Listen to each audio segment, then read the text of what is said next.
A woman hit her golf ball near this Karen and he took it. If you need money for her golf balls, I'm going to, Walter. It's all fancy, boy. Now get the cart. Walter? Walter. Oh, here we go. You see that?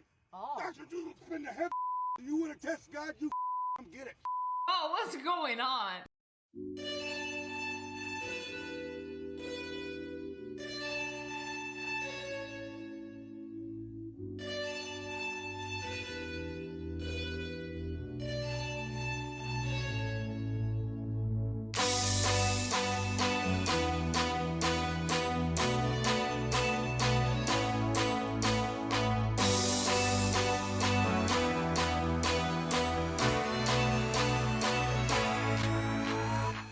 How's it going, everyone? It's the Natural here, and I'm back once again with another video on the channel. And I'm back again with another TMIR This Month In review. Well, I say this month in review because I have missed the last 2 months.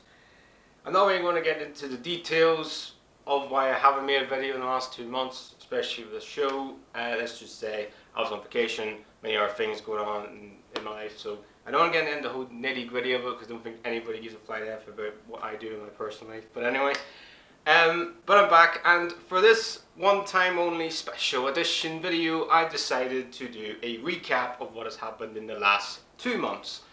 That's right, so we're going to dive into September and October, really. So this could be an hour-long video, it could be 20 minutes, 30 minutes, God knows. It could be a long video, so bear that in mind. With that all out of the way, what have I missed in the last 2 months of September and October of 2023? FIFA have announced that the next World Cup in 2030 will have 6 countries in 3 different continents, and it does look like that Saudi Arabia are going to host 34. Look, I assure you, no sack of money is big enough to change my mind. Now, if... Oh, there's more to life than being rich, you know. Very tempting, but I assure you I'm still not sold. Want to split an ice cream sundae? Done and done! The FIFA World Cup, one of the biggest sporting events to grace the globe every 4 years, is now sort of becoming a bit of an afterthought and sort of diluting the tournament. Considering the fact that the next World Cup in 2026 is in America, Mexico and Canada, no problem with that whatsoever. I know a lot of people aren't really keen on 3 different countries, you know, hosting it. But we had the World Cup in 2002, which was hosted by South Korea and Japan. I don't think anybody had a problem with it. Apart from, we're going up to 48 teams instead of the original 32. So, but the next World Cup after that, obviously, is in 2030, which FIFA, whatever reason, they just come up with these stupid, ridiculous, mental things, really, that FIFA do. It's like, I've got a great idea. Why don't we single-handedly, for the 100th anniversary of the World Cup, which started in 1930, in 2030, let's have it in Uruguay, Argentina, Paraguay. which you think, okay, that sounds fine, you know, having a South American World Cup to, you know, go back to its roots, you could say. And then, for whatever reason, they decided to think, Let's give Spain, Portugal and Morocco a World Cup as well. that is just, I mean, honest to God, 6 different countries hosting the biggest football tournament, one of the biggest global events you could ever host ever. 6 different countries in 3 different regions. Like, it's ridiculous. A lot of people have been single-handedly thinking, why would FIFA single-handedly have 6 countries hosting the World Cup and 3 of them in 3 different regions across many different countries? Well, good reason for that is because the next World Cup in 2034, rumours is now probably not just rumours anymore, it looks legit that Saudi Arabia are going to host it. Saudi Arabia. If you told me ever in life that Saudi Arabia will host the biggest footballing tournament, one of the biggest global events ever, I would laugh at you. I would absolutely just laugh my ass off at you because I'd be like, yeah, right, sure. Next thing you're telling me pigs can fly. Put me honest, but now that Saudi Arabia are hosting the World Cup in 2034, it wouldn't surprise me in the next 50 years pigs can actually fly. Oh my God! The thing is with this, obviously Saudi Arabia hosting the 2034 World Cup, is opened the whole situation of our FIFA, do FIFA really care anymore? Do FIFA care about the fans? Do they care about the player welfare? Do they care anymore? Because we've seen the World Cup in Qatar, which was a great World Cup, but they literally put it in the middle of a league season where teams are playing multiple games, cram it all, like during like COVID really, where they get all these matches and just have to cram it all just to end the season. Where we've seen so many footballers come out recently with mental health issues because of the strain and just the current routine and grind and all that, and they don't have time for their families, they don't have time just to spend with their loved ones, this sort of thing. And it's, we've got to talk about player welfare, we've got to talk about, fans in general, because they are the most important about football. Without the fans, football's nothing. And it just feels like FIFA just constantly just don't care. Just keep stabbing fans in the back all the time, having multiple World Cups in multiple different countries, having more games, more matches, more teams qualifying for for the World Cup. And it's just like, that's not what us fans want. So yeah, that's my honest opinion and my honest feelings about the World Cup being hosted in 2030 for 6 different countries in 3 different continents, and in 2034 Saudi Arabia are hot shot favourites and look pretty much 100% certain to be getting 2030 World Cup.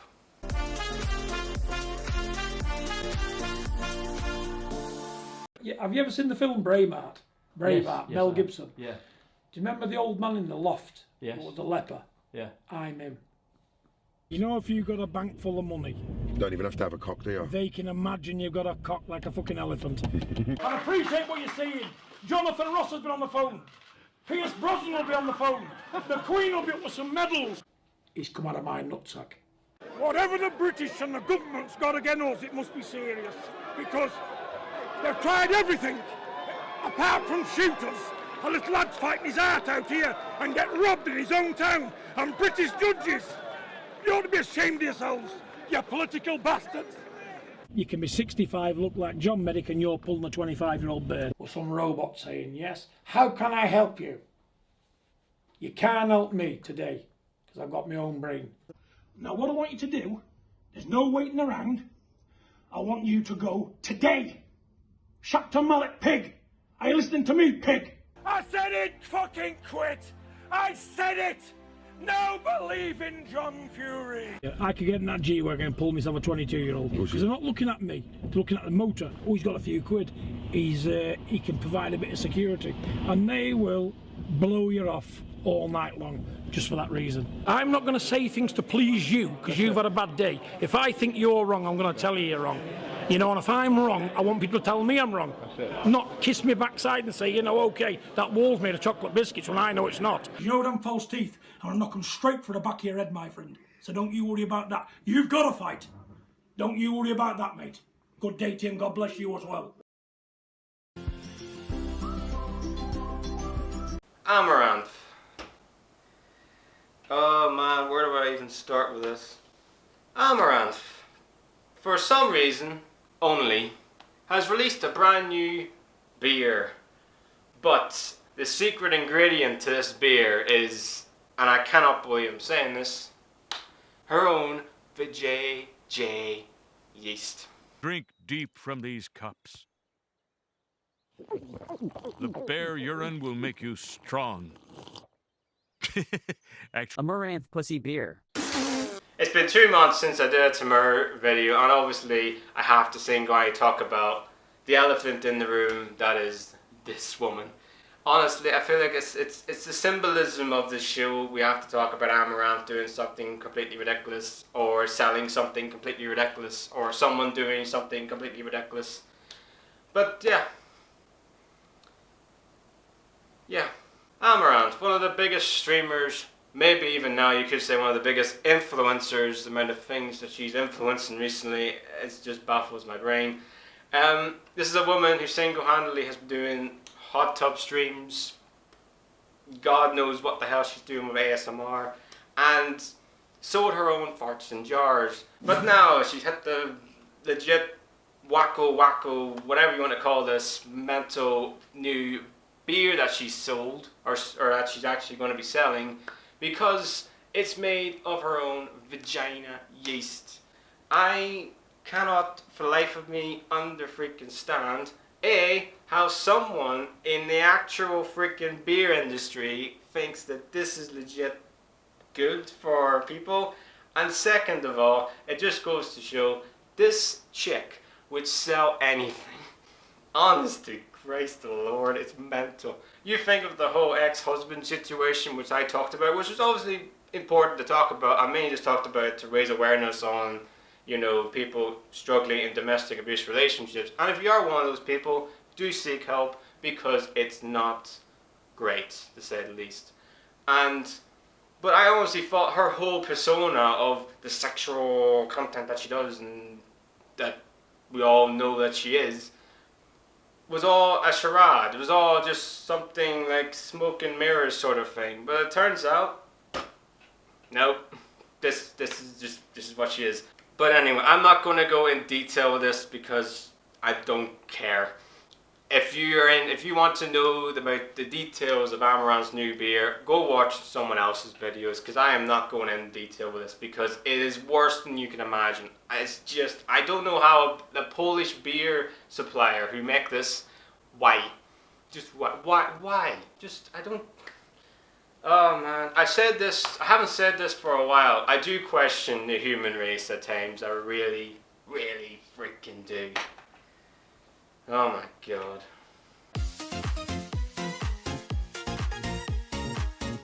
A scandal has broken out at a World Championships that you have never heard of, and I have never heard of until right now. And that is all to do with Conkers. You're joking? Oh my god. The World Conker Championships has been going on for generations upon generations upon years upon years upon years, and all the research I had to do with this, obviously the British are the ones that invented it. Of course the United Kingdom, of course the British are the ones that invented something absolutely bonkers as something like this. All the controversy and all the scandal and all the drama that's been going on with the World Conker Championships of 2023 is got to do with chestnuts being soft and mushy and not hard as a nut. But because of global warming and because of the ongoing heat waves that's going on, not just in the UK but across the world, it's affecting chestnuts, it's affecting the environment that we live today. And because the Conkers this year have been soft and mushy because of global warming, they've had to do something that's never been done before, probably in the history of the World Conker Championships. They've had to bake the chestnuts, which would have been illegal, but not this year because of global warming. They've had to bake them and make sure that they're rock hard for the contestants to use. Anyway, of all that, scandal going on with the chestnuts being too soft and mushy because of global warming, we've also had the situation where the winner of this year's World Conker Championships single-handedly has been accused of cheating because her father is one of the judges on the panel. You can't make this up. You just can't. You just cannot make up this story. It's fascinating upon fascinating. Will she get stripped of it? I don't think so. Who cares? Like anybody's going to strip someone from literally a World Conker Championships. I mean, come on, seriously. People across the globe, people all around the world come to watch this. Literally, everyone across the world come to watch two people get their nuts out and single-handedly bash each other with them. Yeah, boy.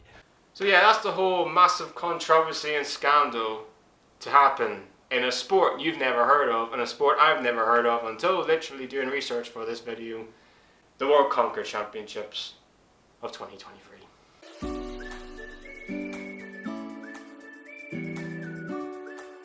Dogs break a Guinness World Record for watching a movie. These dogs walked the red carpet and broke a world record.